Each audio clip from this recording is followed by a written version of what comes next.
We who believe in freedom cannot rest. We who believe in freedom cannot rest until it comes. We who believe in freedom cannot rest. Freedom cannot rest. We who believe in freedom cannot rest until it comes. Until the killing of black men, black mothers, sons is as important as the killing of white men, white mothers, sons. We who believe in freedom cannot rest. We who believe in freedom cannot rest until it comes. Not needing to clutch for power, not needing the light just to shine on me. I need to be just one in the number as we stand against tyranny. To me, young people come first. They come first. They have the courage where we fail. If I can just shine a light on as they carry us through the gale. We who believe in freedom cannot rest. We who believe in freedom cannot rest until it comes. I'm a woman who speaks in a voice, and I must be heard. At times I can be quite difficult. I'll bow to no man's word. We who believe in freedom cannot rest. We who believe in freedom cannot rest until it comes. Come on, sing. We who believe in freedom cannot rest. We who believe in freedom cannot rest until it comes. We who believe in freedom, we cannot rest. We cannot rest. We who believe in freedom, we cannot rest. We cannot rest. We who believe in freedom, we cannot rest. We cannot rest. We who believe in freedom, we cannot rest. We cannot rest. We who believe in freedom, we cannot rest. We will not rest. We who believe in freedom, we cannot rest. We will not rest. We who believe in freedom, we cannot rest. We will not rest. We who believe in freedom, we cannot rest. We will not rest. We who believe in freedom cannot rest. We who believe in freedom cannot rest until. Come on, sing now. We who believe in freedom cannot rest. We who believe in freedom cannot rest until it comes.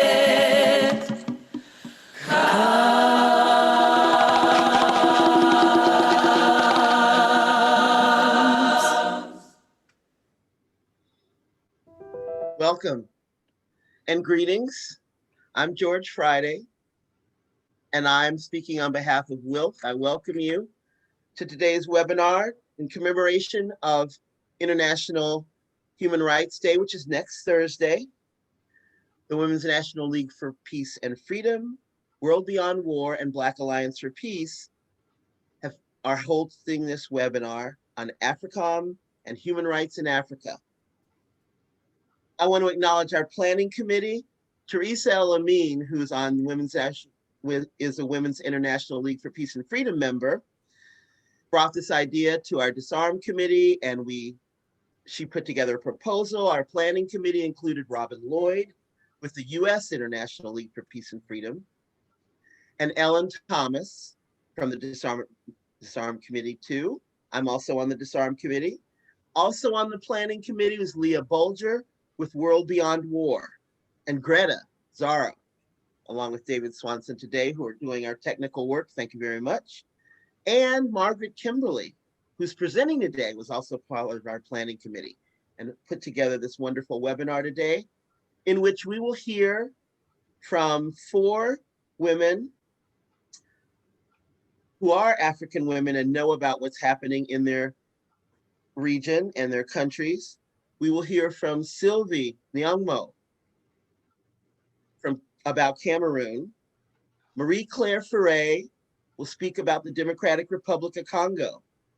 Christine Odera on Kenya, and Joy Onyesoh will speak on Nigeria. We did have a planned speaker for Somalia, and she's not available.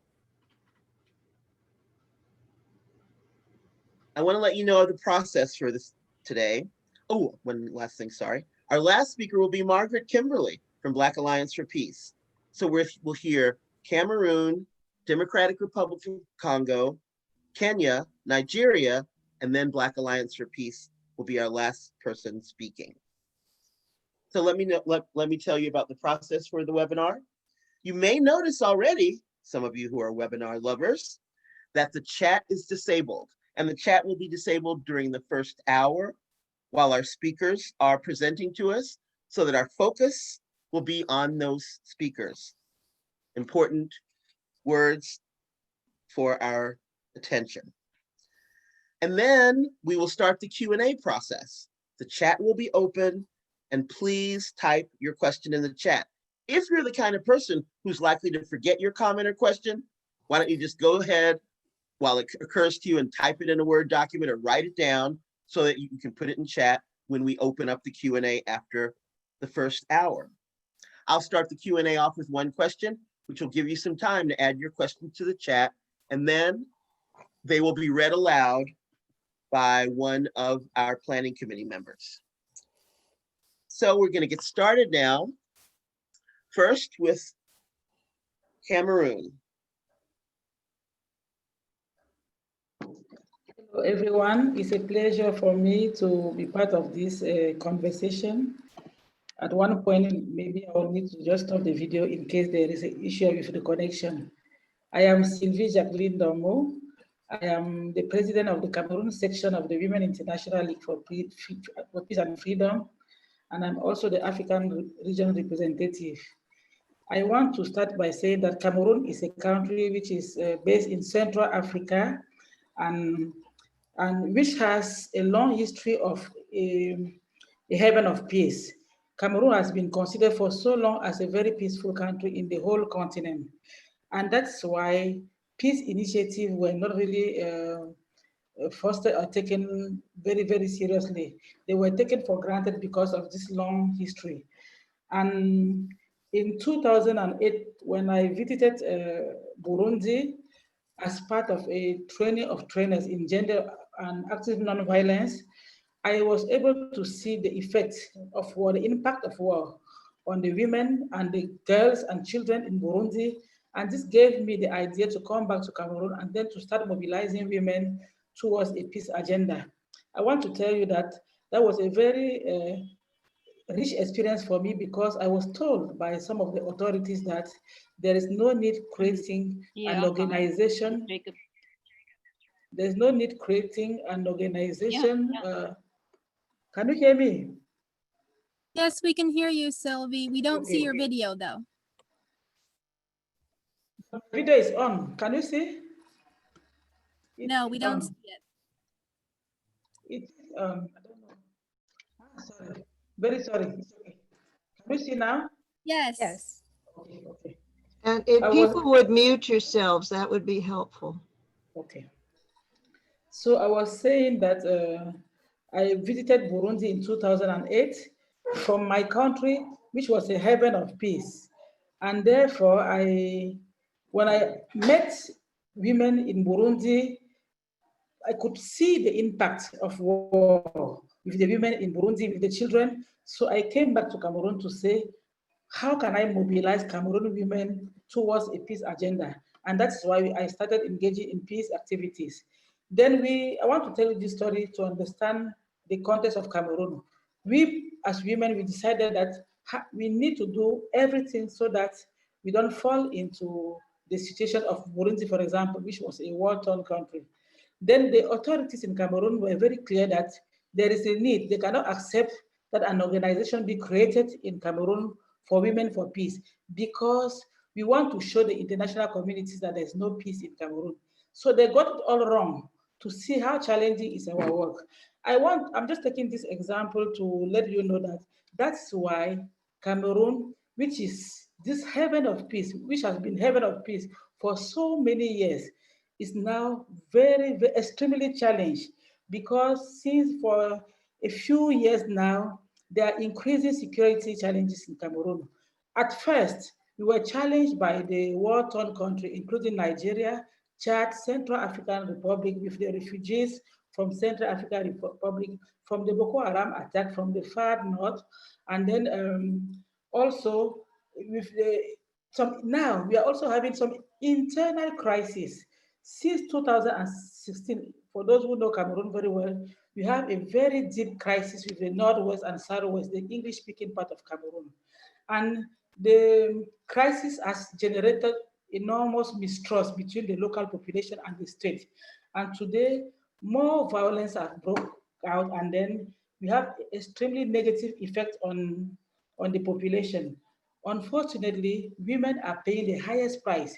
You know very well, I know you have heard over the news that killings of women, raping of women on daily basis, burning of school, negating the children and their teachers. So this is the situation on Cameroon. And Cameroon, like in other African countries, is facing all these challenges. And most of the time, they refer to some military and international cooperation ties to have a solution to their issues. And that's why how the AFRICOM like is an agenda in Cameroon also, because of what I've just mentioned in terms of killings, abduction, all these crises. And so Cameroon also is one of the countries which is benefiting, in quote, I prefer to say in quote, from the support from the African. I want to say that in our case, we don't have a physical base. We don't have a physical base, but we have. We are told that there are interests, American interests in the country and also in the continent. I know that there are about 7 or more countries which have some operation going on. In 2016 in Cameroon, 260 American soldiers conducted what a so-called intelligence survey and recognition mission. And in December the same year, the newspaper revealed that the work of the Cameroonian military in the city of Garwa. Garwa is in the north, in the northern region. That is what the mission took place. And also, these soldiers were part of the U.S. AFRICOM operation called AFRICOM. And the Vice Admiral Franken stated that Cameroon has capable and professional level military, but the government of Cameroon told them, the African, that there is a lack of monitoring. And that's why the African come to Cameroon in order to provide this monitoring support and also providing personnel, for example, pilot, logistician, security personnel, and so on and so forth. But I want to say that this is the case of Cameroon. But in other countries, like I will take, for example, the case of Kenya, there are physical American bases, and in Kenya and in like 10 other countries in Africa. But I want to honestly tell you that these countries have paid the highest price of hosting an American base in their country. I know that there were killings a few years back in Kenya. I think it was in 2017, where some students, there were more than 147 students who were killed just because Al-Shabaab, it was very clear that the American or the Kenyan government is being an ally to the American. So having an American base in an African country is a serious threat. It's a serious threat just because you are already a target. You are a target of some extremist group. And some countries like Kenya and Somalia paid a highest price a few years back. But I want to say that when we look at this the work Africa is doing in the continent, for me personally, and looking into the context of Cameroon and some countries, I want to question. I question myself on what is the added value of their presence in Cameroon or in the other. Why am I questioning myself? Because we started having this support in 2016, sorry. But on the contrary, in Cameroon, the crisis is rather increasing. As day goes on, there are more and more killings, there are more and more burning of school, and so forth. So I'm asking myself, is it not the wrong way we are doing things? So I want to also mention the fact that in those countries where we have the African, there are also, we see that there is a rise of government expenditures regarding weapons, which is a problem. Which is a problem because we in WILPF, we think that it's very important to invest in other things like in peace rather than to invest in armament. And we also note that there are a lot of environmental hazards where military bases are found. When they are leaving the place, what action do they take when they are leaving, for example? Their presence in a country makes the land to be toxic, and most of the time when they go, you see a lot of amputation, a lot of children are suffering from the effect of their presence. We also, with the presence of this force in the continent, have a lot of proliferations of weapons.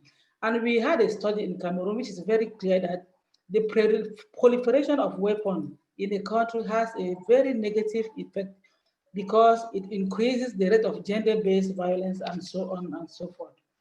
I will also mention I already mentioned the retaliation effect. It's obvious.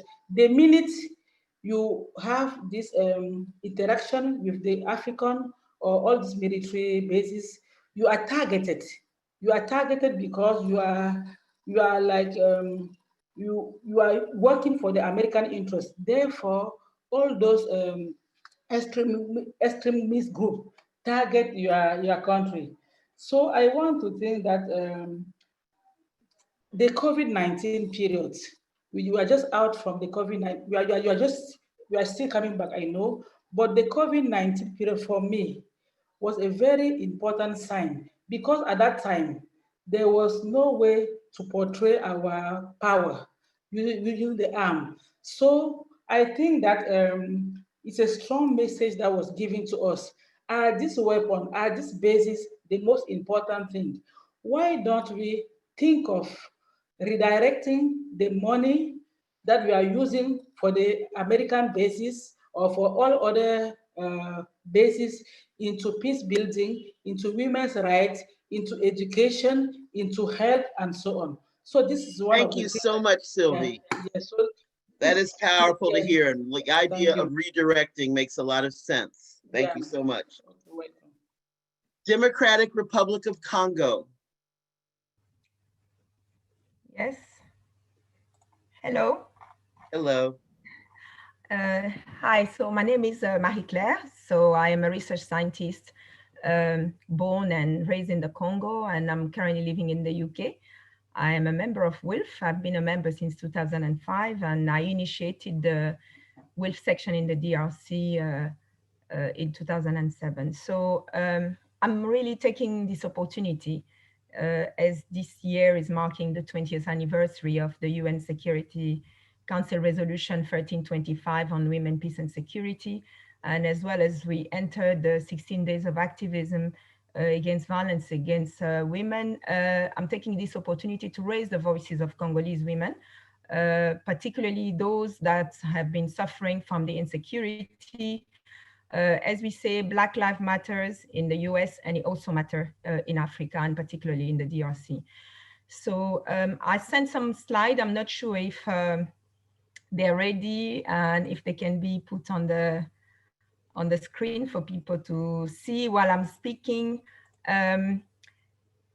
Human rights need to be at the center of US foreign policy and UN for Africa. So really today, I'm pleased to join this conversation about AFRICOM and human rights in Africa, and talking particularly about the DRC.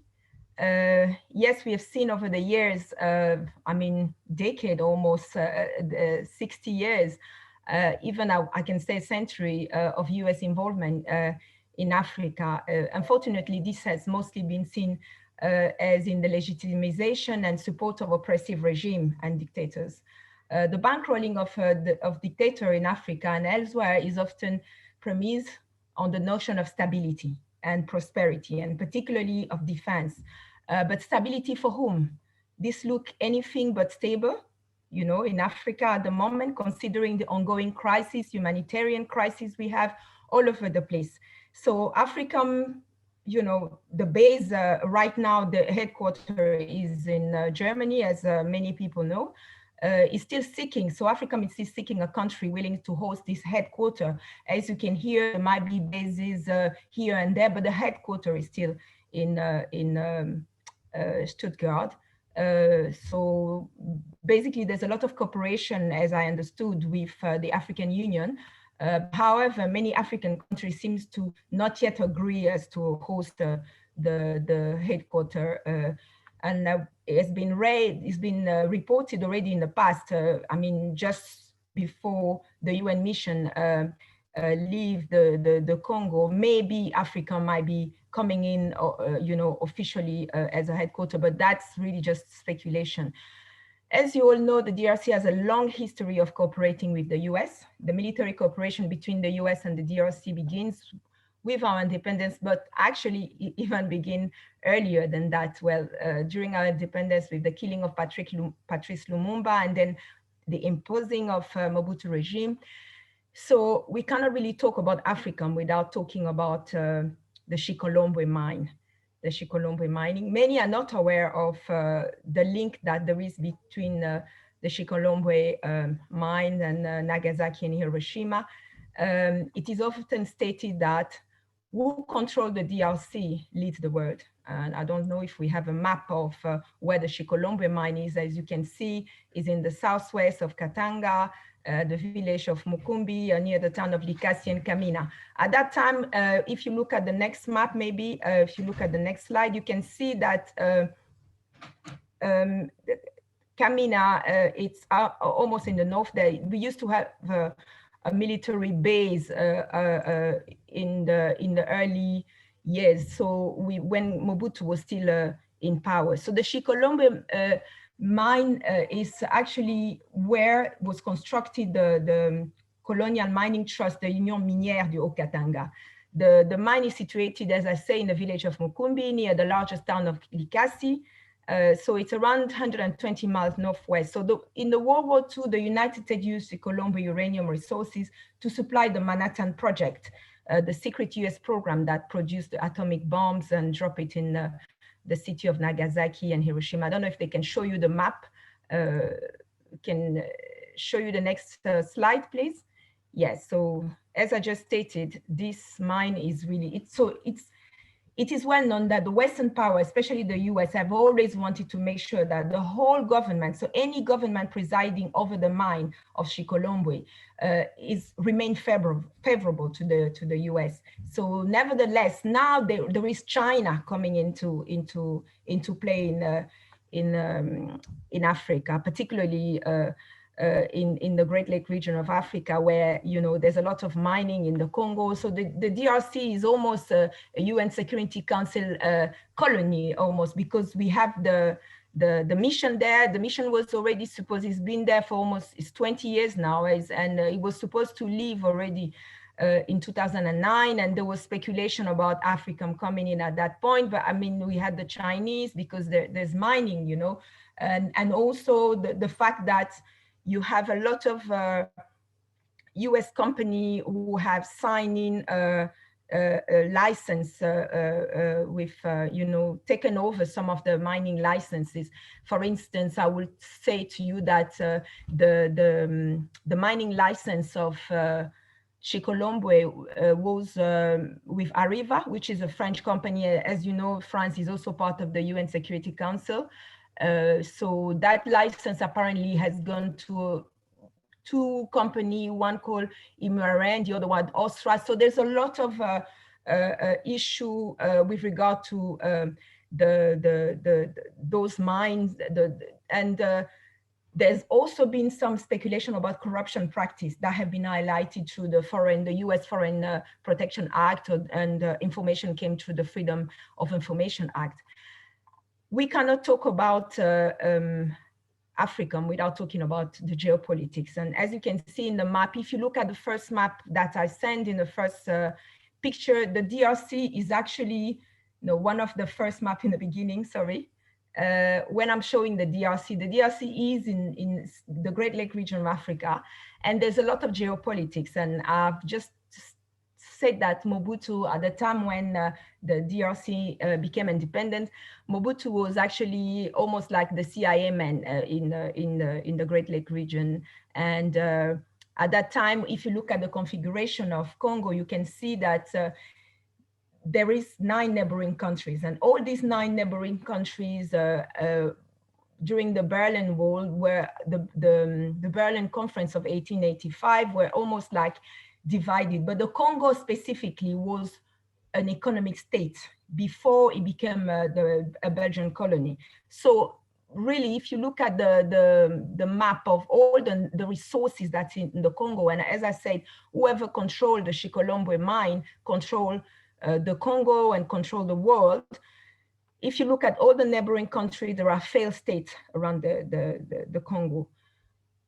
We use Angola, for instance. Before, it used to be controlled by the Soviet Union. So that was the Cold War. So before the independence of Congo, so Angola used to be controlled by the Soviet Union. You had Rwanda, controlled by Germany. Burundi, Rwanda, and Tanzania were controlled by Germany, and then they were passed over to the United Nations. And at that time, basically, it was very important to control all those countries because of the strategic mineral that's in the Congo. You also have South Sudan, a failed state, another failed state. You have Uganda, a dictatorship, and a failed state. And if some of you are aware of what is going on in Uganda at the moment with the support of the USA, you will see that it's an oppressive regime that has been there for many years. And the Republic of Congo, the petrol, France is controlling. So the whole of the Great Lake region, all of the countries that are surrounding the Congo are almost like a protectorate of those who have been controlling and separating countries in Africa. We cannot have a conversation about AFRICOM without talking about the genocide in Rwanda. As many of you know, that today the Congo, if you look at the slide where I'm showing where the mine of the minerals from the Congo are transiting, most of the mineral coming from Congo are transiting through Rwanda. The genocide that happened in Rwanda could have been prevented. Unfortunately, I'm not going to go too much into details, but all we can say is that Rwanda and Uganda have the shift from the DRC being a CIA protectorate and has gone now to Rwanda and Uganda. And some of those dictators have been controlling almost the DRC as a proxy for the United States or other UN Security Council member states. And as we see now, the African Union is almost a Chinese foreign affairs consulate. China funds almost 100% of the African Union, and it continued to take care of maintenance and play a role in, many of the proceeding in the African Union. So China has been coordinating with OECD countries when it comes to dealing with African countries. So over the time, there's been convergence of superpower policy toward Africa, and all of them treat Africa as a mining ground and a common natural resources. And we all know there's been atrocity that has happened in the Great Lake region of Africa, not only through the genocide in Rwanda, but also in Congo right now, where the genocide is still ongoing. I can show you. Claire, can we get these slides? Yeah. Can you we see share these? I can see this, and we now are going to move on, but I want to make sure we can share these slides with those who have signed up for the webinar. We can send it out when we have the recording available. The slides can be available. Yes. Thanks for stopping the sharing now, David. And now we'll hear Kenya. Hello, everyone. My name is Christine Odera, and I am a youth peace and security specialist. And back in 1998, I remember as a little girl, Kenya was a great place. We used to walk around freely and interact with friends, go out to party, and there was no issue really. Fast forward, 1998, the US Embassy is bombed in Nairobi, and the US Embassy in Dar es Salaam is also bombed. And without thinking, without knowing what to do, there are all these policies and all these policemen on the ground. We have a lot of security guards in every entry of building. And we are confused as citizens, as young people, because we don't know what is happening. And so with that came a lot of military presence, a lot of US forces, military, who are just walking around. And if you've been to Nairobi, Nairobi is quite cosmopolitan. You will find any other nationals around the world here in Nairobi. And so that in itself presents a huge risk, because we also host the UN offices here in Kenya and in Nairobi, to be precise. And so when the conversation about countering terrorism started, we didn't really have initiatives or research that could advise what measures to take. And being a developing country and being geographically positioned in a manner that we have influence in the East and Horn of Africa, it was also quite awkward not knowing what to do in an area that has protracted conflict since independence, or since we actually became nations, sovereign nations. And so counterterrorism, when it started, it was purely militarized. And up till the conversation of counter-violent extremism, we also didn't know how best to engage, because again, we don't have research to inform what is happening. And so we ended up experiencing the US through the Department of State, then influencing a lot of poverty and creation of jobs, because the mentality was the terrorists were acting out of poverty and lack of jobs. So create jobs. And then they created jobs and realized, nope, that is not the issue. The issue is actually more protracted than you think. And so then going back to the drawing board, how then do we start addressing some of these issues that we don't know? And anyway, how do we fight an enemy that we don't see, an invisible enemy? So you have the guns and you're spending millions and billions of dollars, but you're fighting an invisible enemy. So at the expense of the citizens. And so as young people, we have been stereotyped as the violent people, but nobody goes to think about why we are violent. Nobody is asking, but why is this generation very violent? Al-Shabaab, for instance, actually means young people. And so these are young people who are inheriting structural violence. These are young people who are inheriting violence of exclusion because their voices are never heard. Culturally, as a young woman, I cannot speak in front of older men. Culturally, that's unacceptable. And so even now, with all the knowledge and experience that I have, again, speaking to older people is almost impossible. And to a last effect, I'm actually a woman, so it makes it even worse.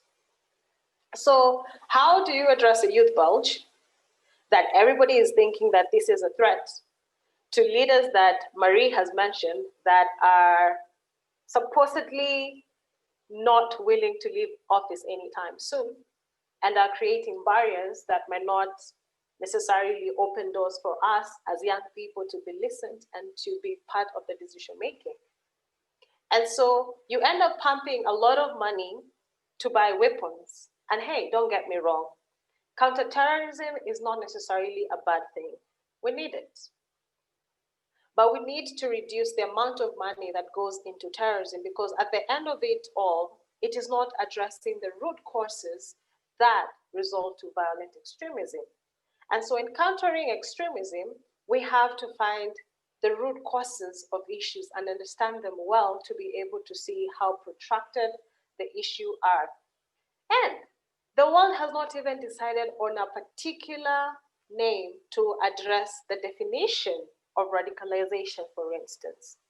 So if we cannot even define a word like radicalization, how then do we form strategies to address something that we also don't understand, but at the expense of the human rights levels of these humans who are living in these populations?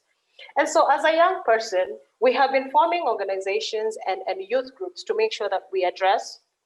I know in my organization, the Commonwealth Youth Peace Ambassadors Network, we've been able to champion for resolutions like the UN Security Council Resolution 2250 to make sure that young people are actually involved, they are protected, they are partners, and in efforts to disintegrate and to disarm and reintegrate some of these young people back to the communities. In Kenya alone, almost 70% of the prisoners are young people who are imprisoned for petty crimes. This is not only a physical jail, this is a mental jail for a petty crime. And so when a young person comes out of jail, they're already mentally disoriented. So what does the future look like if we continue to go the hard way and making sure that we cause the most pain to some of the innocent people who do not even understand what terrorism is or what military interventions actually look like at the expense of the humans who are living in these populations? And so we need to start looking at how to invest more on counterterrorism, on countering violent extremism, and not countering terrorism rather. Because at the expense of using the guns, which is not cheap, are human beings that we are not considering. And secondly, we need to address some of these root causes, because be it in the Great Lakes region, be it in Cameroon, if we do not understand what is essentially causing some of these problems, then violent extremism will continue. And because these are issues that we are not necessarily making time to address, then understanding the root causes will be actually one of the ways to address these issues. That was my time. I thank you. Thank you so much, Christine. Joy. Oh, sorry. Nigeria?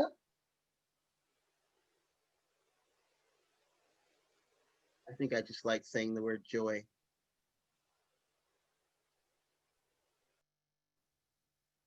Are you muted, Joy?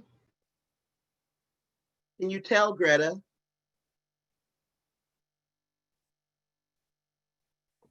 Joy, you can now unmute. Okay, thank you. Good evening from Enugu, Nigeria. It's a pleasure to be here, and my apologies for coming in a little bit late. I had conflict of timing, so I'm so sorry about that. But I'm excited to be here and joining in this interesting and timely conversation. I'm the country director of Women's International League for Peace and Freedom, Nigeria, and we have offices in Enugu and Abuja. And I would like to give a very quick overview of Nigeria for the benefit of those who perhaps don't understand the country. And Nigeria is a large country of over 200 million people, with women making up almost 59% of the population. And we have over 450 ethnic groups with different languages. And that in itself is part of the challenge that we do have in a multi-ethnic country as large as Nigeria. Now, Nigeria is also blessed with abundance of human and natural resources. And so this is part of the conflict, this is part of the issues of conflict we have. We are structured into 6 geopolitical zones. And in each of the 6 geopolitical zones, we have very specific and nuanced conflict in this area. We can't be said to be in active conflict, but we have pockets of conflict across the geopolitical zone. So one of the most known conflicts in Nigeria is the Boko Haram conflict that happens along the north central, northeast, and northwestern part of Nigeria. And then we also have the resource conflict that happens in the south and also southeastern part of Nigeria, but mainly the south. We also have the ethno-religious conflict in the north central region, basically, and a little bit in the southwest part of Nigeria. Now, at the onset of the AFRICOM, as the name suggests, when the US military decided to set up a military base in Africa, Nigeria was a choice country for setting up the base. And the reasons are not far-fetched to it. America heavily involved in the oil exploration in the south part of Nigeria. Then it makes sense that they want to be around to quell the rising conflict that was happening around in the south, and also to have more access to the resources there. It would make sense that that's why they wanted to set up a military base in Nigeria. But of course, the citizens really rose up to say, no, we don't want American boots in Nigeria. And of course, the government, for once, I would say for once, really listened and rejected having the military base set up in Nigeria. But what we do know is once you set up a military base anywhere in Africa, of course, all Africans will be affected because we all run almost the same policy. Whether you're in the East Africa or West Africa, we have our regional bodies, then we have the Central African Union bodies. And then the AFRICOM is really very integrated in policies and trainings, the military of surrounding countries. Now, how has that really impacted Nigeria in terms of the fact that we don't have the military base of AFRICOM in Nigeria? But I can say we very strongly that militarization, any part of Africa is militarization everywhere in Africa. Now, with the Boko Haram crisis and the resource conflict in South, in both conflicts, the Americans are very strategic partners or have interest, either as coming with development aid or humanitarian aid in the northeastern part of Nigeria, and then trying also to protect the American investments in the south part of Nigeria. And so we've witnessed, I don't know how many of us are familiar with Chimamanda Achebe's book, Half a Yellow Sun, Purple Hibiscus. And then if you read it, you would get some insights as to what happens really in the south part of Nigeria, and where she talked about half-breeds, in the south part of Nigeria, we have a lot, and when I say a lot, a whole lot of, I wouldn't call it intermarriages because the soldiers did not stay, or the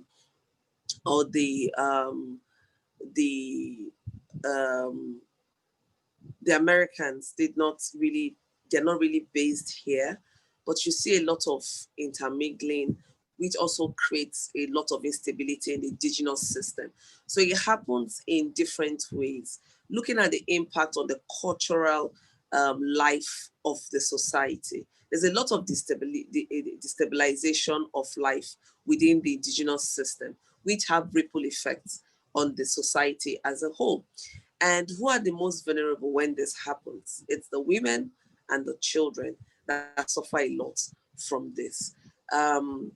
Militarization is so heavy, even if not from AFRICOM, but even from interbreeding. Thank you so much. Yeah, you have a lot of interbreeding in the south part of Nigeria, which also creates problems for the women and the children themselves. They're not accepted fully into the community. It's just of recent that you see a whole lot of acceptance, perhaps because of exposure and a lot of awakening and opening of the communities to growth and civilization. But the issues are really there. So the issues, apart from looking at the core issues of violence, the core issues of proliferation of arms, where the indigenous will feel that they are sidelined and that they have no say, they're excluded from policy issues, from decision making, and don't seem to understand why we need foreign interference to peace and stability in their community. That creates another wave of violence altogether. I love what my sister from Kenya said when she said it's important to look at the root cause of most of this violence. It's not just about poverty, exclusion. There's a whole lot of exclusion happening. There's a whole lot of power dynamics, hierarchical structures being set up, and these are having ripple effects within the different communities. We are a very strongly community-dependent structure, and that is Nigeria. And most African countries are like that. We have deep roots in families and communities. And so when any destabilizing thing happens within the community, of course, it will have an effect on the nation as a whole. So militarization is so key. It's so heavy. It's so heavy in most of the regions that you wouldn't even know if we're in war or not. So if you're not used to seeing a whole lot of heavily armed soldiers and all that, you'll be surprised. In terms of even elections, you'll be surprised at how many foreign soldiers we have coming when you have foreign election observers coming to observe elections. It seems as if the whole country is in war. Of course, all these also have ripple effects in the country. So moving forward, one of the things we would like to propose is, moving away money from heavy investments in arms and ammunition into more of comprehensive human security. Of course, we are seeing a whole lot of the impacts on food insecurity happening across different areas. Right now, as I speak in Nigeria, foodstuff price has gone up over 100%.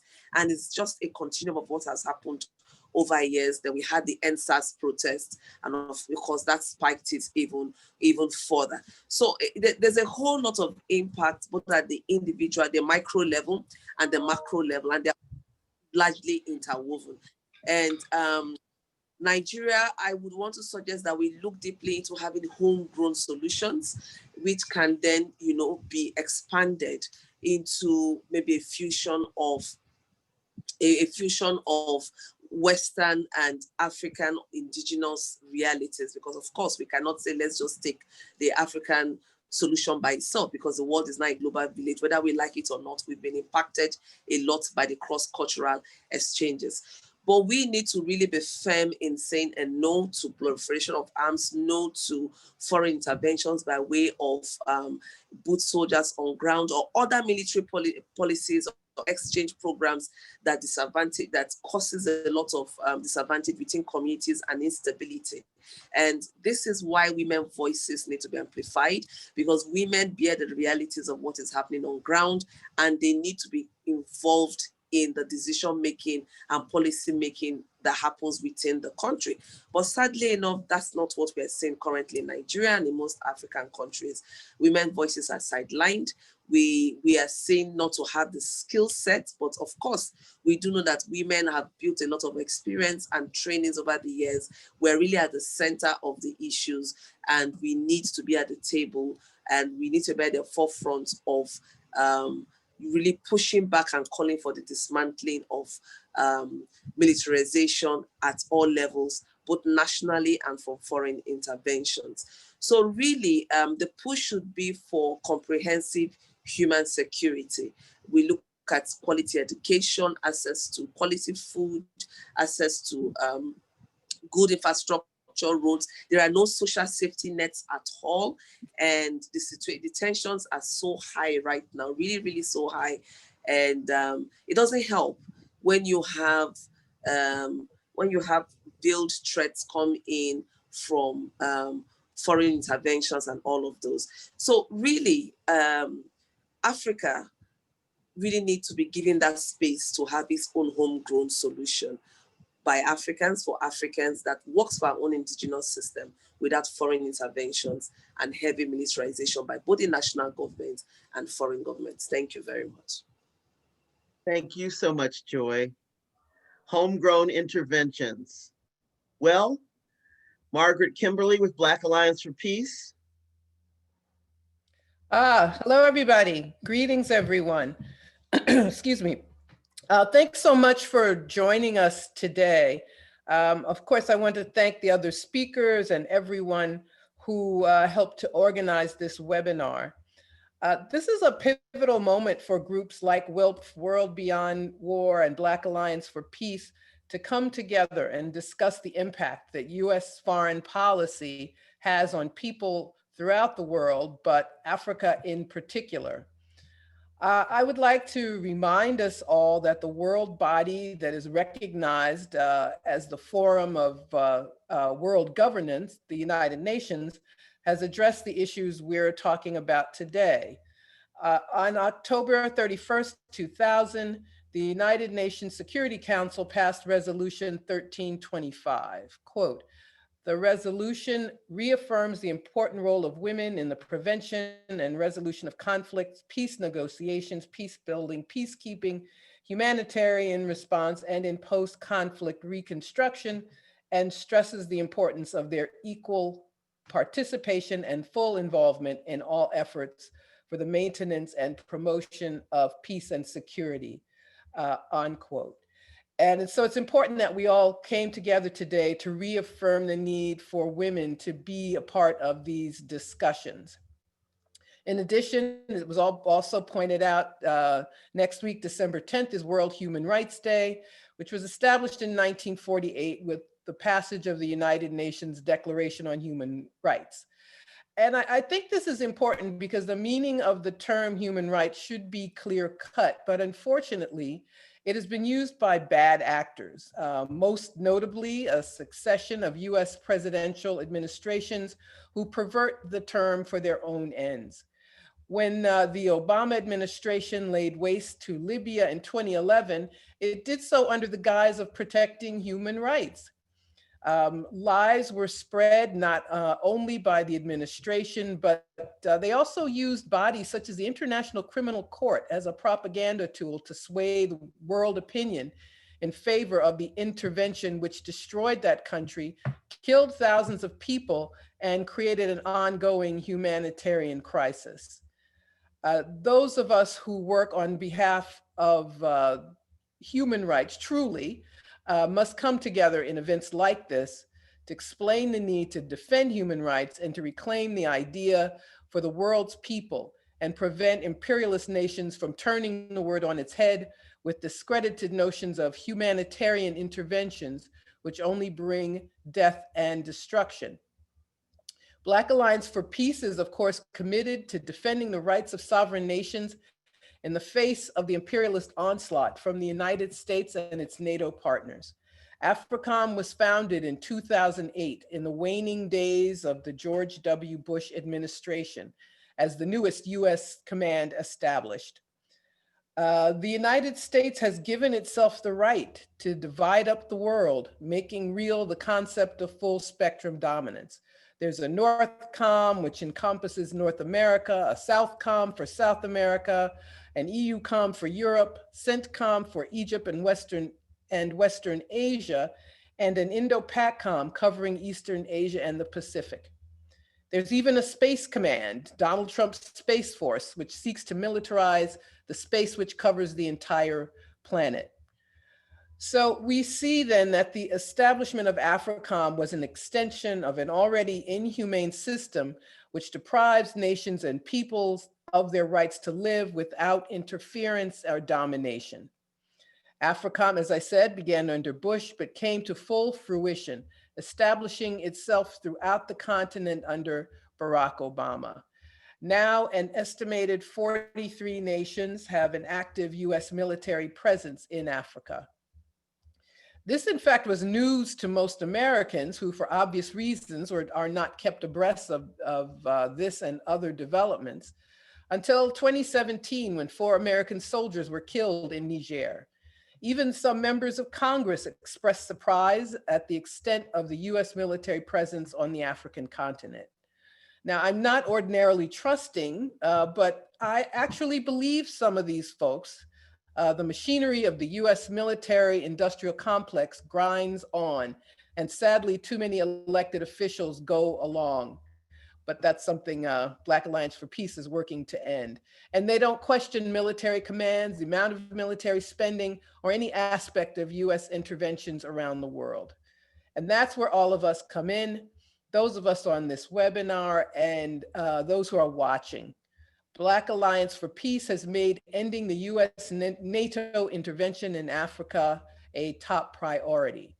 Through its US Out of Africa campaign, the Black Alliance for Peace has made strides in educating the public and elected officials about the need to end the inevitable violation of human rights and attacks on sovereignty of nations throughout Africa. The Black Alliance for Peace No Compromise, No Retreat campaign works to strengthen public demands to close the US Africa Command altogether, to advocate for the closure of all 800 plus US military bases around the world. We connect the international with the domestic and oppose policies, initiatives such as Trump's Operation Relentless Pursuit and all other federal anti-crime measures. We oppose all military, economic, that includes sanctions and blockades and political interventions in other nations. We call for a 50% reduction to the US military budget. We bring awareness and opposition to programs like the Department of Defense 1033 program, which militarizes police forces across the country by transferring military weapons from the armed forces to domestic police departments.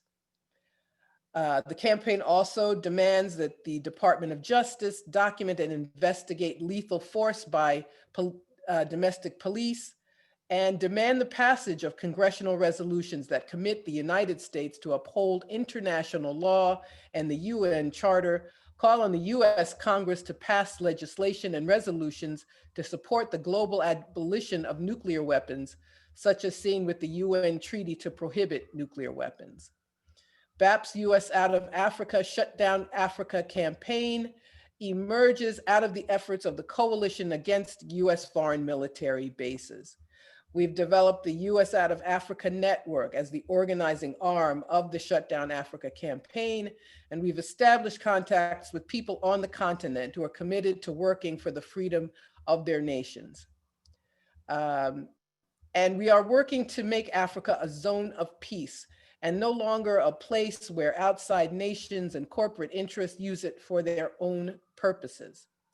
As the only USian present today, the word American should apply to the entire hemisphere. I think it's imperative that people in this country take the lead in these efforts. Our nation is creating the threats to Africa and the rest of the world, and we ask you all to join us. Please sign our petition, the Black Alliance petition on change.org, and it can be reached here. I'll put this in the chat when it opens. It can be reached at tinyurl.com/shutdownafricom and help us get to 5,000 signatures. We'll present this petition to members of the Congressional Black Caucus and other representatives to begin these discussions. We also have a candidate pledge asking candidates for public office to align themselves with these demands and make real our desire to see the end of exploitation of millions of people and damage to their countries. I want to add the importance of these actions as a new president comes to office. We have an opportunity to build our forces and enlarge the peace movement. There must be an understanding that there's more continuity than difference from one American president to another. Imperialism, including AFRICOM, is a bipartisan effort. We see AFRICOM begin under Bush, but grow under Obama, continue under Trump, and unless we work together to end it, it will grow under Joe Biden too. Black Alliance for Peace is committed to continuing its work with WILPF, World Beyond War, and others who believe, who know, as we do, that we can have a more peaceful planet if the people work together to make that happen. Despite all of the power of the state here and around the world, we know that it is up to us, and we can shut down AFRICOM and all US military commands. I thank you.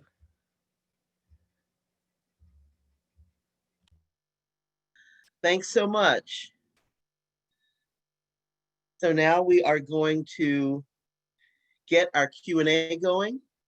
I'm going to ask a question that'll give you chances, those of y'all out there who have comments and questions, to put them in the chat. I also want to remind folks that, you know, people may put resources in the chat. In fact, Joy, if you can add to the chat the book that you mentioned, thank you. I know Margaret's going to add the petition in the chat. And if you all who are on, and thanks for hanging in with us, don't know how to save your chat, I do not have the best technology in the world, but I think I can talk you through this. If you click on the chat itself, next to your name, there are 3 dots. If you move your cursor towards the right, you'll find 3 dots. Why is it always to the right? And one of the options, the first one is save chat. So later, not now, because this is the beginning of us having chat open, you may want to save the chat, because in addition to great questions, there's likely to be great resources, as people are adding now. That was a very inspirational and uplifting set of information. I feel like I now have homework to do, but thank you for that. And this question I'm going to ask now is not so uplifting, although I hope to get great information from those of you, the 4 of y'all from Africa. October 31st marked 20 years of the UN Resolution 1325. And I'm not the best person to give an overview of 1325, but I ask you, Sylvie, Joy, Margaret said, I'm not either. So, okay.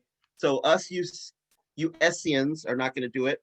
But those of y'all in Africa, if you would respond in describing UN Resolution 1325 and what has been done and can be done to strengthen it on your continent and here as well. Christine, Marie, Joy, or Sylvie, can one of you respond, please? Hi, George. I'm sorry, you have been breaking from my end. Could you please repeat the question? Yes. Please tell us about your knowledge and experience of UN Resolution 1325. Okay. So here in Kenya, what is happening right now, it took us about 16 years, because now we, in Kenya, the women here in Kenya have just developed the first the second national action plan in efforts to localize the resolution. Because what you will realize with most of the UN resolutions, they do not have sort of a national or regional framework of implementation. So it's upon the member state to take this resolution and contextualize it in a manner that addresses the issue in the specific countries. So here in Kenya, it was back in 2016 when the Women Association literally came together and came up with the first National Action Plan of implementation. Again, it has not been quite a smooth process. So it's still an ongoing process. We just developed the second National Action Plan, and we're trying to incorporate it with the recently formed in 2015, the UN Resolution 2250 on youth, peace, and security, and see how we can merge these two to make sure that we amplify those voices of women. However, we have seen substantial improvement when it comes to women issues. Right now in Kenya, we have a third gender role where the government will actually have a third of its population of the parliamentary or member of parliament population actually given to young women. That has been contested, but we are now experiencing a lot of women engagement and women involvement in issues governance, in issues leadership. And so the resolution is literally just kind of started to spark a conversation among women, and now we're seeing a lot of women engagement in these different sectors. Thanks so much, Christine. Yes, I want us maybe, to have time for other questions. yes, I And wanted to say, can I? go ahead, Sylvie. Yes, I just 3 wanted minutes. to 3 yes, to minutes, talk, Sylvie. yes, to talk about the National Action Plan in Cameroon. We are the third year of implementation of our first NAP. So we are actually at the end, and then we are looking forward to the review of the first NAP and then to the second generation. The experience we have with the first one is that we are now trying to work together to be as joined as women as before, because we noticed that in the first NAP, some key issues were not taken into account. So we want to make sure that we include things like disarmament. This is one of the things missing in the first NAP. And also, women's organization, women's group, parliamentarian are coming together more than in the past to look into the review and work together to ensure that all the perspectives are taken into account. Yesterday, there was a meeting with women parliamentarians who are taking also the lead in this. But I can testify that the women movement is growing inside Cameroon and even outside. At the level of WILPF Africa, for example, the 1325 is a real agenda. So sections from the 19 countries, they support themselves in the NAP implementation process and also in the drafting process. We learn from each other, and we use the occasion of our regional conference to support countries who do not have a national action plan, or to share experiences of the implementation of the national action plan. So I want to stop here. Thank you very much, Sylvie. So for questions, we're going to hear them read alternately from Zara. Sorry, Greta, I said your last name first. Greta and then Ellen. Do you want to start us off, Greta? Sure. Thanks, everyone, for joining us. We have tons of questions coming in. One of the questions that we're getting is, what can we do to support Africans in opposing militarization? For example, what are different ways that we can stand in solidarity and do solidarity actions, whether that's from the US or Canada or elsewhere? Can we get Joy or Marie Claire to respond to that? Yeah, I'd like to respond to that. And I would say one of the ways we can support Africa is by amplifying the voices of Africans. Allow Africans to have homegrown solutions, and then you can amplify the voices. Then you can also hold your state governments accountable for what they are doing in the different countries. So it's important to know what your state government is doing in the different African countries. Africans don't have industrialized arms industries like the Western world. So no, we buy arms and ammunition from most of the Western countries. So let's know which countries your government is selling arms to, and then we hold them accountable to the conflicts happening within those countries as well. Thank you. That's important. Yeah. Ellen, next question, and I'm not going to bother y'all again, but Can I please, just, Ellen. Oh, yes, ma'am. Give me a second to add to.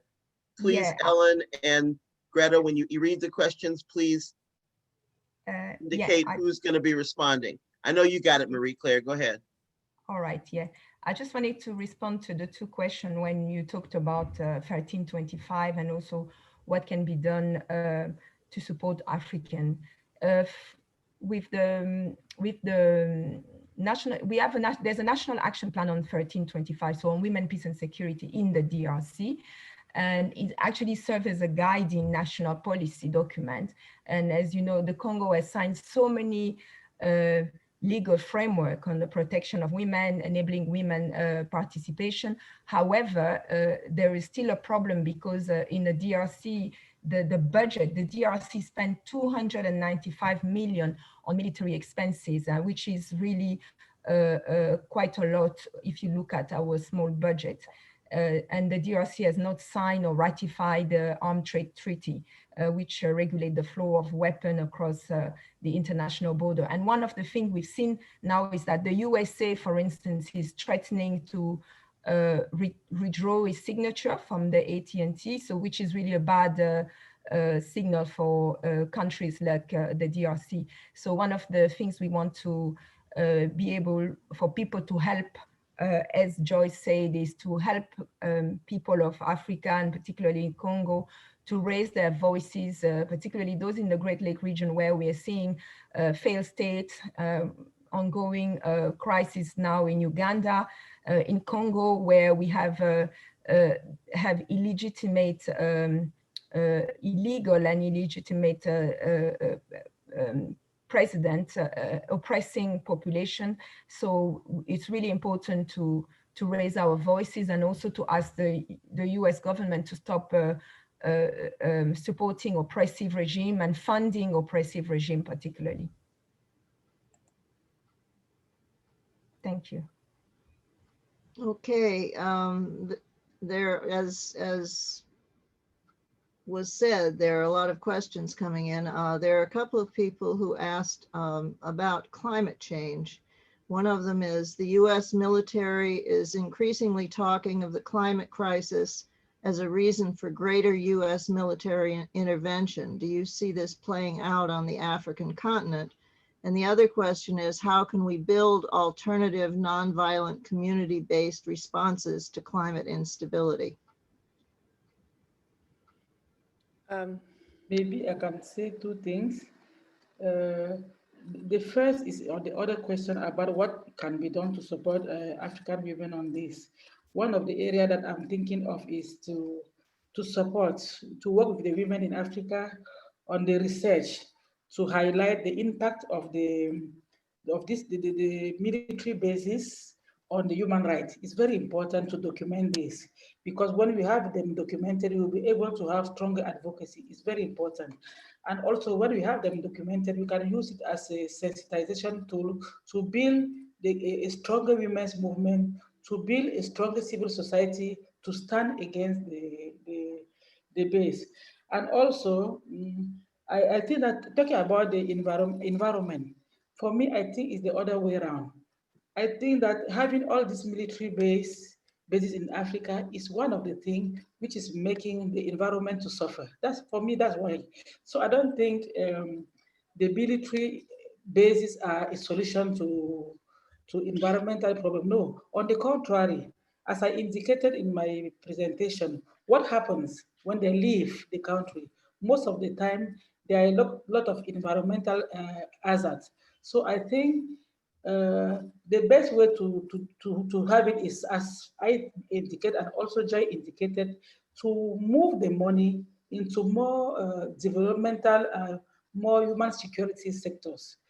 For me, I think that is the best way to do, because having the basis is something for me which is rather fueling or aggravating the issue with the environment on the continent. I'd like to add something. Hi, I just wanted to add, answer that question about climate change. You know, the US military is the biggest polluter in the world.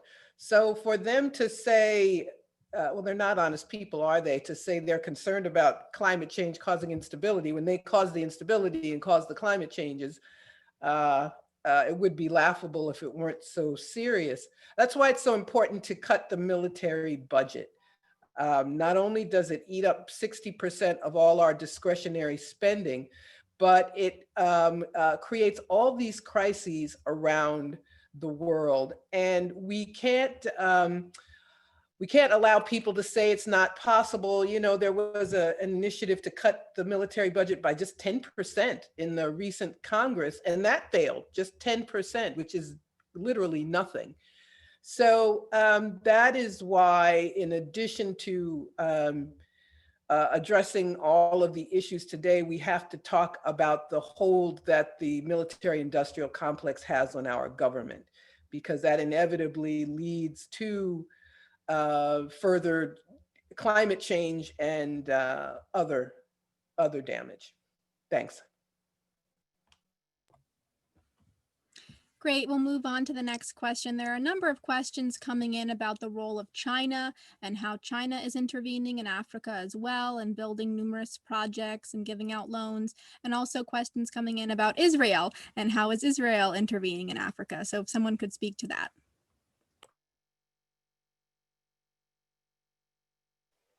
I think all factors considered, we'll all agree that everybody is coming to Africa because of the resources that Africa has. And so at the end of the day, it's not what we are fighting against, is what we are fighting for. And what we are fighting for is making sure that, much as we might sometimes not control who comes, is as much as we are able to negotiate on what we can give, but not giving so much at the expense of the locals, at the expense of the peace of the locals, at the expense of bad governance. You know, so just making sure that we have that negotiation power that has a balance of power, that every other person can actually benefit from some of these relations. Because at the end of the day, we need each other. We still need the US, we still need China, you still need Africa.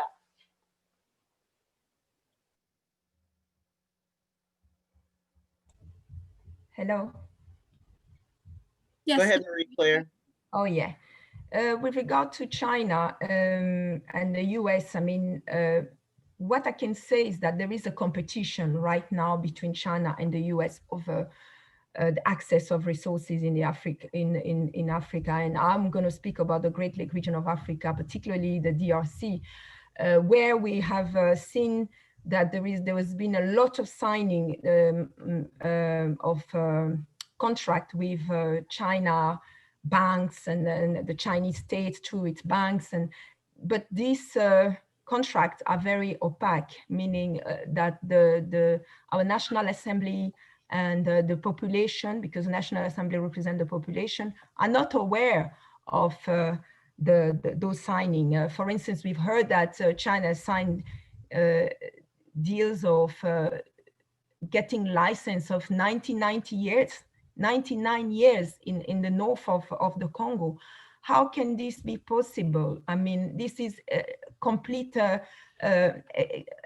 expropriation of land. So there is also signing with rebels that are occupying strategic area, not only in the east, but in the southern part, in the Katanga area.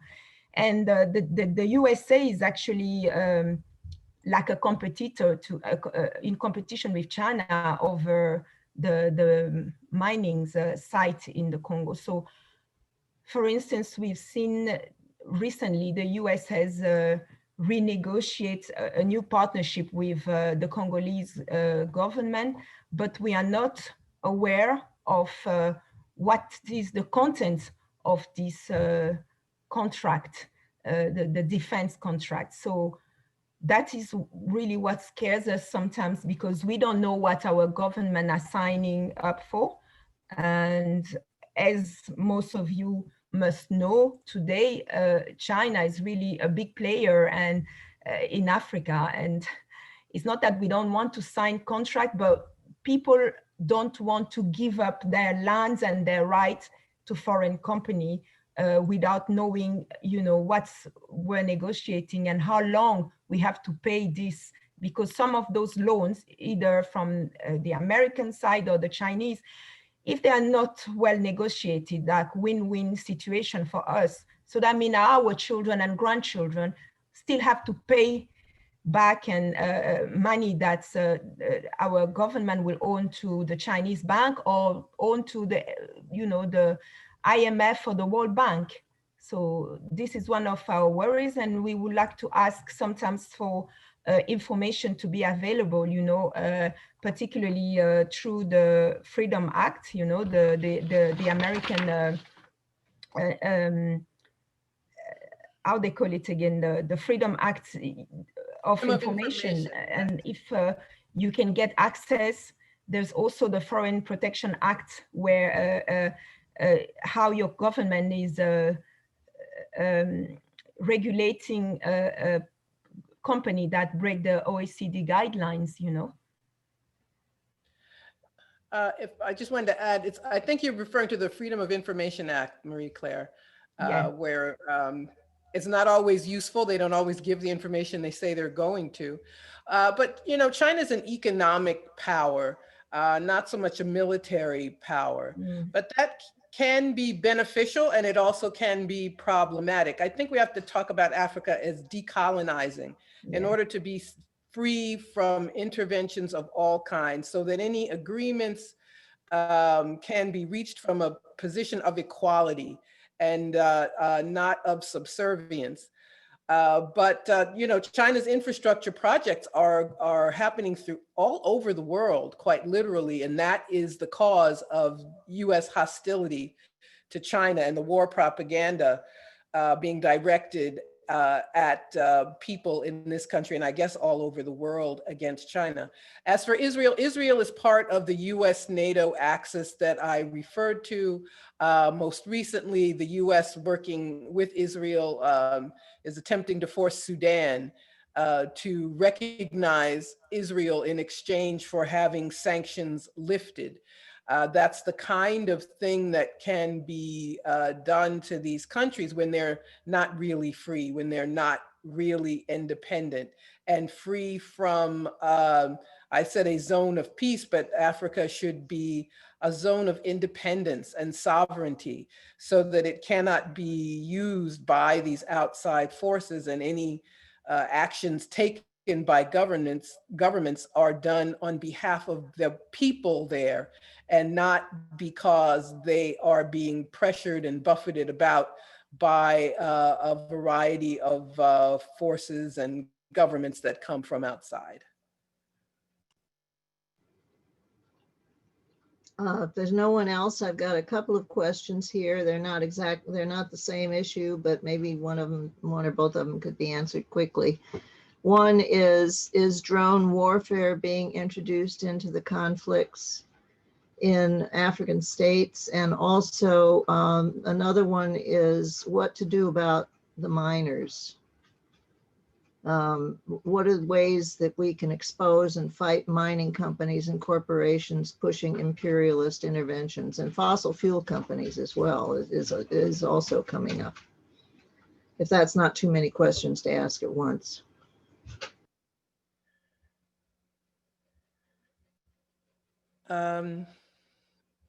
Sorry. Shall we start with drones? Does anybody have an answer to that one? Thank you.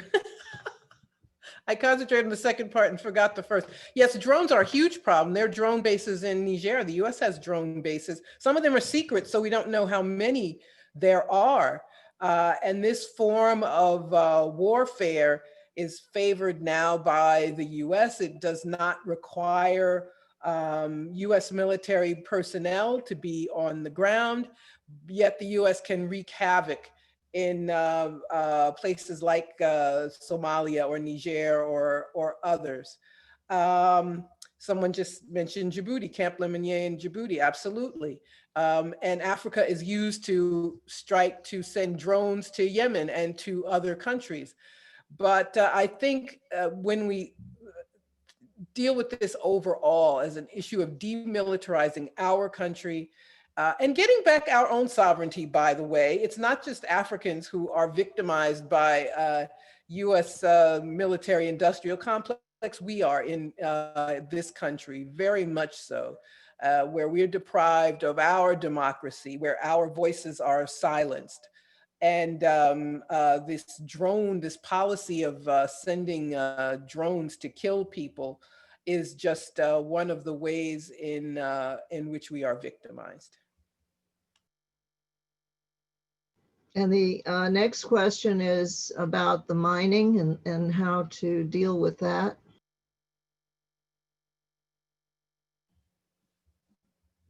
I think, well, when I'm going to answer with regard to the Great Lake region and Congo particularly, mining is really a problem. The miners, I mean, it's the people who are mining are slaves. Some of them are mining under the control of gunmen. And whatever the condition of mining are not only damaging to the environment, but also damaging to their health. So one of the things is to promote agriculture instead of the mining, because I mean, people are not going to eat all those diamond, coltan, and you know, they're not useful that much to the Congolese. I mean, when I was in the east of the Congo 10 years ago, I met a leader of the Mbuti and Twa tribes, who are pejoratively called pygmy.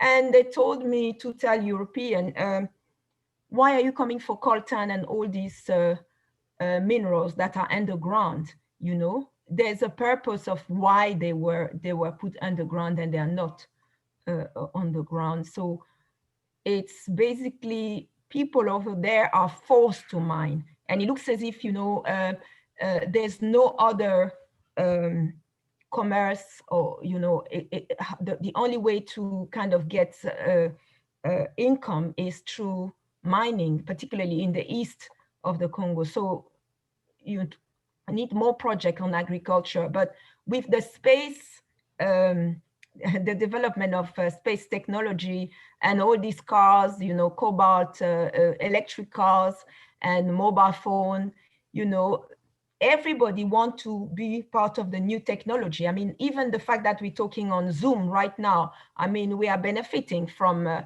whatever, you know, so really we need social corporate responsibility, but we really need those social corporate responsibility to be at the standard that respect human rights, not at the standard where Congolese are suffering. And for those who want to continue mining, we need this, the standard that are European standard in terms of their safety, in terms of their protection, and also of their income. But I'm sure multinational company, multinational. You're muted, Marie-Claire. I was muted, I think. Just at the very end. Oh, okay, sorry. So really, we need to promote human right-based economy that really respond to human security instead of military security. Thanks, Marie-Claire. We have a couple of questions coming in about the nuclear ban treaty and what role Africa can play in supporting the nuclear ban treaty, and in particular, Marie-Claire, whether the DRC will ratify the nuclear ban treaty. I had some discussion with some organization working on, you know, lobbying the parliamentarian, because, you know, the ratification will come through the National Assembly and pushing forward. I'm sure, you know, the DRC will would be inclined in signing such treaty. But unfortunately, with the reservation that they're seeing with the big players, and I'm not sure how this is going to turn up, but there's definitely some lobbying on the ground.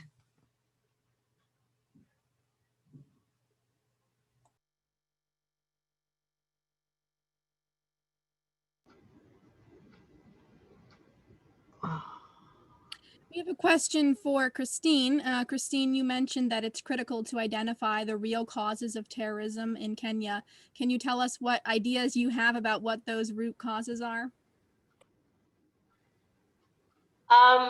Structural injustices, bad governance. I could go on and on. However, here's the thing, yeah? I kid you not, I work in the grassroots with young people, and what young people will tell you, we honestly don't care what the government does. We just want to survive. We just want clean water. We just want food. And so at the end of the day, you come up with policies. Young people don't care about policies because at the end of the day, they don't even own up to the implementation. They don't own up to the programs. They don't own up to anything that the government comes up with. So at the end of the day, young people will tell you, we don't care about your policies. You can call us to a room, we will tell you what is happening in the field. But at the end of the day, we just want to survive. Coronavirus has been one of the pandemic that has exposed a lot of this balance of exclusion, where you have a huge population of young people, but they don't have access to education, at least good education that will help them secure jobs. We have a huge number of young people who depend on manual jobs, not because they don't have the skills, but the job sector has been literally guarded by nepotism. And so it's who you know, it's not what skills you're bringing to the table. So sometimes we normally joke that when you're going to seek employment at a job, you are asked who sent you. Unlike in the West, where you're asked, what are your skills? And so it's these minute issues that then form young people who are frustrated. And so if somebody from Al-Shabaab comes to a young person who is literally frustrated and has no interest in what's happening, they will take anything that is offered. Right now, we're actually scared because the pandemic has exposed a lot of young people to unemployment. No, people are not earning money. People were retrenched. Some were even furloughed. And so you come and you tell me you'll give me money to sustain my family. I will take it and I will do what you want. Thanks.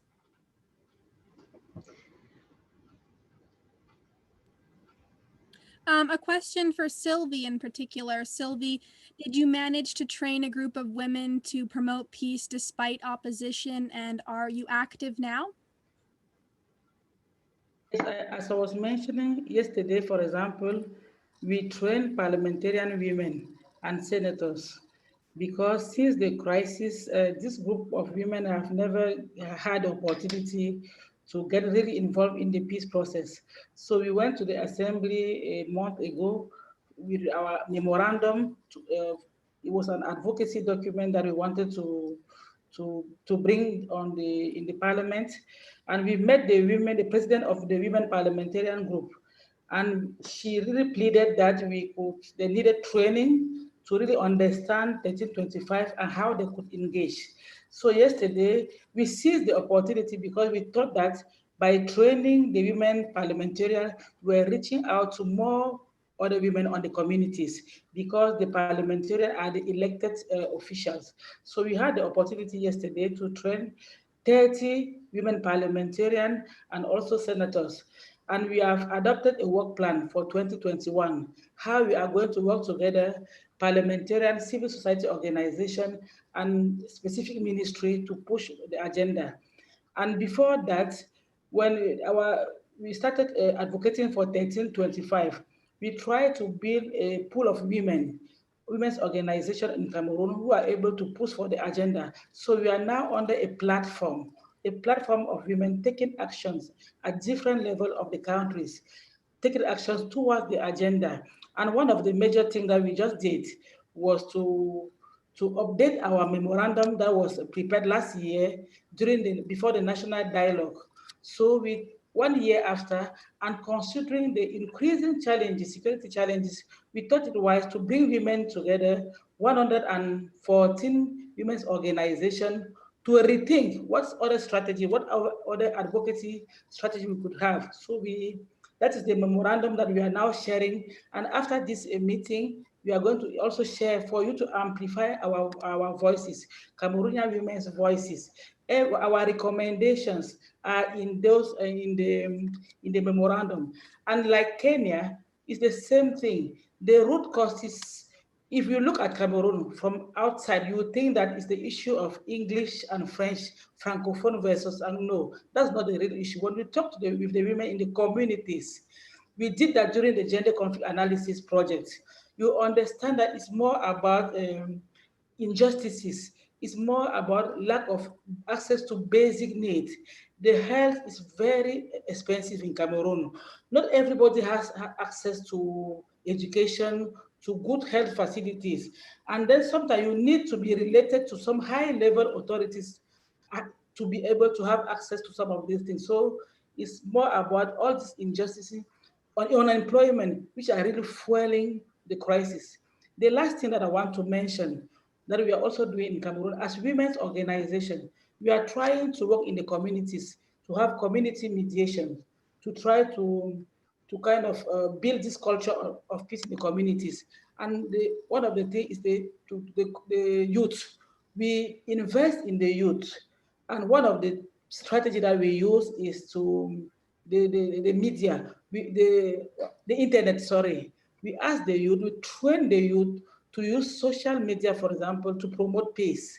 So they use their phone to stand against hate speech, to promote peace, the culture of peace, using the tool, which is their phone. So these are some of the things that we are doing. And now we have a call center. We have a call center that was set up in 2018 as part of the elections and for peaceful elections. But beyond the election, the call center is open on daily basis to get information from the field on all the issues that are likely to fuel violence. Then we report to the competent authorities for actions to be taken.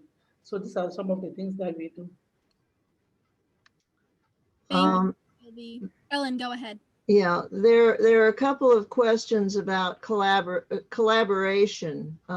One is there a way for the African Union or other entity to provide financial support or in other ways to encourage outfits like Nonviolent Peace Force, Christian peacemaker teams, etc., to have more visibility and presence in Africa and to discourage US and other countries' military intervention? The other one is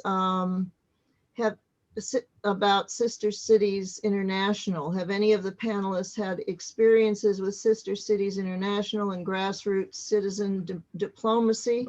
If so, what has been the impact of sister city partnerships on increasing economic, social, and cultural understanding? And is there any interest in developing school-to-school partnerships and virtual connections with students and schools in your country, with students and schools in the United States? Just to jump off that question, I'm sorry, did somebody want to talk? I see also somebody asking about the ACFTA. So the challenge here, I know sometimes we like to paint this bad picture about Africa and say all the bad things about Africa, but hey, Africa has the most incredible resources that I don't think we can find anywhere else in the world. And so it's literally just people scrambling again to come back and take what is there. And so the ACFTA negotiation between Kenya and US is actually problematic because ideally the ACFTA, the African Continental Free Trade Agreement, is supposed to take a multilateral approach. And so it's African countries coming together to work with outside the world. But now Kenya has literally gone into a multilateral, into a bilateral agreement with the US, and then these other African member states are actually feeling like it's a threat. And why should the US want to work closely with Kenya and not the continent? And so if you go back to the Post-African Growth and Opportunity Act, the AGOA, US and Africa Trade Relations, it somewhat seemed to jeopardize all those efforts that had actually started. Because then if, say for instance, a farmer here in Kenya who grows avocados, but those avocados, they cannot all be sent to the US because the US market will dictate on the size of that avocado. These are people who do not grow avocados, but they dictate on the size that gets to their markets. And so how do we then, as a people in Africa, start selling these avocados amongst ourselves? Because we're experiencing a lot of malnutrition and somebody else is literally negotiating in terms of the size. Traveling within Africa is so expensive. Last year, I went to Cameroon and the flight ticket was more expensive than coming to the US. And so how then do we start forming an Africa that can actually speak for itself and be able to have a negotiating power to trade amongst itself and then look outside? Because that food, like here in Kenya, we are now importing onions from Tanzania. Not because we don't have the capacity to grow our own onions, but sometimes markets are just not there. So farmers are like, I'd rather do something else that will give me more money as opposed to doing a crop that would necessarily not result to me getting the money that I had expected. Thanks.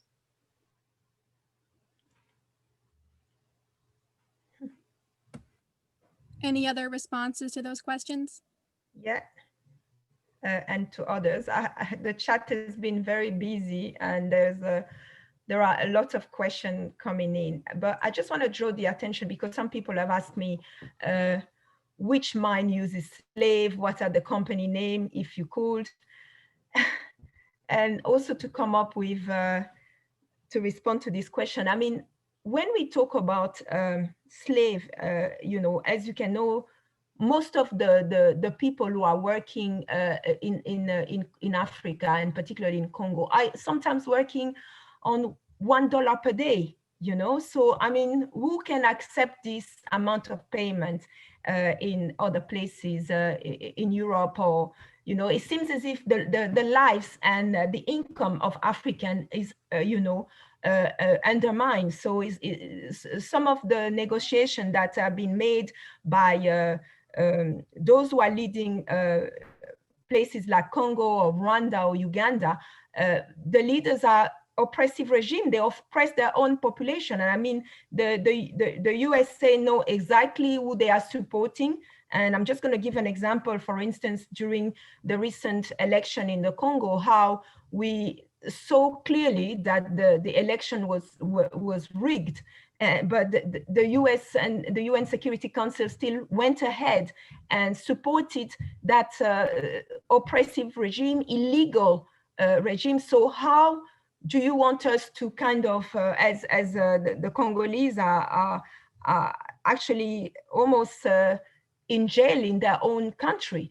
So, and there's also, we really need to decolonize the policy that are being shaped when they drawing this contract or partnership, as they call privilege partnership for peace and stability. But peace and stability for whom? You know, the USA is demonstrating some patronizing and dictating policies toward Africa. The whole dealing is really looking at as if African countries are and leaders are irresponsible, and African people are irresponsible, and they need to kind of tell us what to do. Whereas they're not saying actually that they are the one not only corrupting, but also supporting all those oppressive regime, selling arms, channeling munition and all this. So one of the key things for us is completely cutting ties and decolonizing Africa, cutting ties with the oppressive and the dictating US policy. And so and I've seen there's another question here asking, the UK has just announced the biggest increase in military spending since the Cold War in the teeth of this pandemic.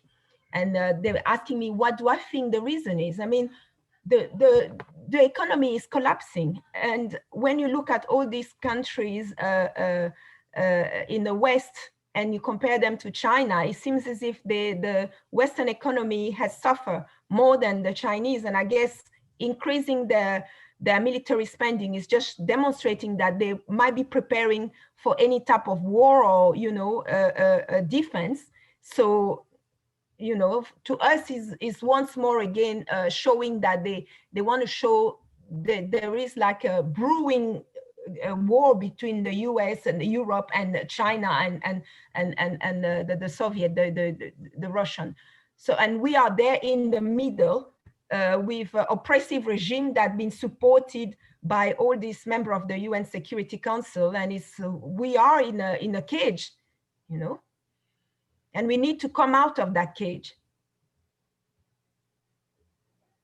I think we have time for one more quick question. There are so many great questions that have come in. Yes, I saw a question there. Somebody was asking me, what about those who don't have phones in Cameroon? Talking about the call center. I want to say that the call center is just one way of reaching out to the people or to the call to the people in the communities. But before the call center was set up, we have other strategies like community educative talk. We have community sensitizations, and during those community meetings, we engage with local women at the communities. We train women's group, we educate them, we inform them, and then we relate to them on a daily basis through our focal point, through our field visits, through our local partners, through religious and traditional leaders. So we can liaise with these women using these tools. So the call center is just another step of liaising with the women at the communities. But before that, on a regular basis, we have community meetings, and then we have peace.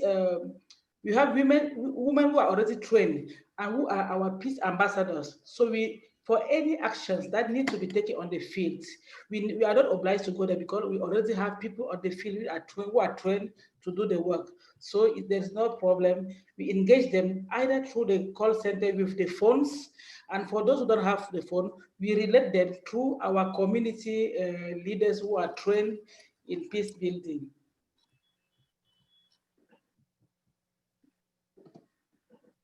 Okay, great. That concludes the Q&A. Thanks, Greta. Thanks, Ellen. What a lively discussion. And what a wonderful webinar. Thank you all for such wonderful information. I remind people that there are great resources in the chat, along with all of the great questions and many that we couldn't get to save the chat. And now is the time you want to save the chat, unless you can save later too, but certainly now. Open chat and it'll say to, move your cursor all the way over to the little 3 dots. The first one says save chat, hit that and you'll have saved chat. Sorry for those who are joining us by phone, but thank you all for joining us today. We're going to close now by hearing statements from our 3 sponsoring organizations. First, from World Beyond War, we'll hear from Leah Bulger. Then we'll hear from Margaret Kimberley from Black Alliance for Peace. Thanks, Margaret, for doing extra duty. And closing us out will be Robin Lloyd with Women's International League for Peace and Freedom. You'll see me one more time as I wave us goodbye, but Leah, go ahead. Hi, thank you so much. On behalf of World Beyond War, I want to thank my sisters in WILPF and the Black Alliance for Peace. I'm sorry. And the Black Alliance for Peace for their efforts in organizing this important webinar. And I especially, I'm sorry. Pardon me. And I especially want to thank our powerful African speakers, Marie Claire, Christine, Sylvie, and Joy. It is wonderful to have the capacity to connect with others around the world and so critical to hear firsthand reports of the situations there. World Beyond War was co-founded by lifelong peace activist David Hartsough and David Swanson, prolific anti-war author and the current executive director, in 2014 with a mission to create an international movement to abolish the institution of war, not just to work in a reactive way to the war of the day. We are building a plan to transform our current global security system, which is based on war and the threat of war, with one that is based on diplomacy and international law. Our book, An Alternative Global Security System, the AGSS, is now in its 5th edition, is what we call our blueprint for making that happen. It has 3 main strategies: demilitarizing security, managing conflict without violence, and creating a culture of peace. Much of the work of World Beyond War is built around the AGSS. We have a free study guide and a summary version in 9 languages, all of which are downloadable from our website, WorldBeyondWar.org. World Beyond War believes that one of the biggest hurdles to the ending of war is getting people to believe that it is possible. The AGSS and our online courses dispel the myths of war, such as the assertion that we have always had war, or that war is, quote, part of our DNA, and give students the knowledge they need to counter any claim that war is just or natural or anything other than a choice. As we all know, the US is by far and away the biggest warmongering country in the world and is considered by the rest of the world as the biggest threat to peace. The foundation of US foreign policy is the swath of over 800 military bases on all 7 continents. The US uses these bases to pre-position troops, over 150,000 of them, and weaponry in the event they are, quote, needed at a moment's notice. They are a tangible manifestation of the US imperialism and global domination, and they serve as a constant implicit threat. World Beyond War believes that closing US foreign military bases and the removal of US personnel is critical to the elimination of war. To that end, World Beyond War has chosen the closing of US foreign military bases as a focus area. It is going to take a concerted international effort to dismantle the US war machine and end war forever. And that is why World Beyond War has focused on the need to be an international organization from the beginning. We have currently members in 187 countries. He just went to put my slide up and then it went to full screen and covered up my remarks. That's why I had to stop. Sorry.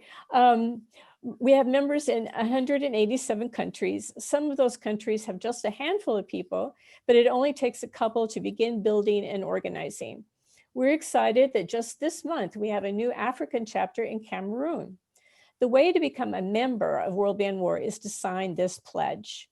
I understand that wars and militarism makes us less safe rather than protect us, that they kill, injure, and traumatize adults, children, and infants, severely damage the natural environment, erode civil liberties, and drain our economies, signing resources from life-affirming activities. I commit to engage in and support nonviolent efforts to end all war and preparations for war, and to create a sustainable and just peace. After the webinar is over, I hope everyone will go to our website, WorldBeyondWar.org, and take the pledge yourself. We have the capacity to connect all of us, which will just become broader and deeper as more and more people sign the pledge. Speaking of which, I want to give a shout out to our friends at the Culture of Peace Society in Germany, who are holding a solidarity protest tomorrow, the 5th of December at 13:30 local time in front of the Stuttgart Parliament with a demand to close EUCOM, European Command, and AFRICOM, both of which have their headquarters in Stuttgart. Thank you very much.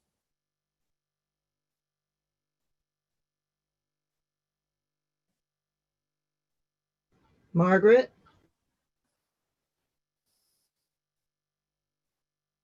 Margaret Kimberley? Yes, I'm here. Hi. Hi, how are you? Hold on a moment. I've been switching devices. I was having an internet issue. Thank you so much.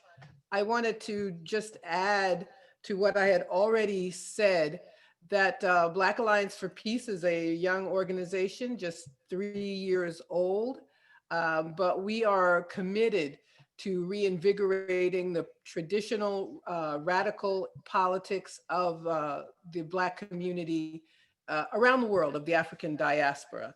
And to that end, we have partners with such as WILPF and World Beyond War. I mentioned our involvement in the Closing Military Bases Coalition that are very important to us in doing our work. I just wanted to mention something. I didn't want to go over my 10 minutes before, just to give an example of something we are working on in tandem with people on the continent. There have been many protests in Nigeria in recent weeks because of this special anti-robbery squad called SARS. And we are involved in the End SARS work. We and other groups protested at the Nigerian embassy in Washington, DC. So we are about building coalitions, maintaining those partnerships that we have with other individuals and organizations all over the world.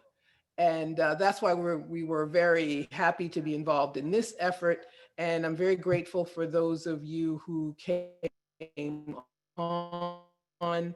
I put in the chat earlier, and I guess I will do it again. That's a while ago. There have been a lot of messages since then. Information about our US out of Africa petition, our petition to shut down AFRICOM, and also information about our campaigns. So thank you all so much. It's been a pleasure. Robin Lloyd.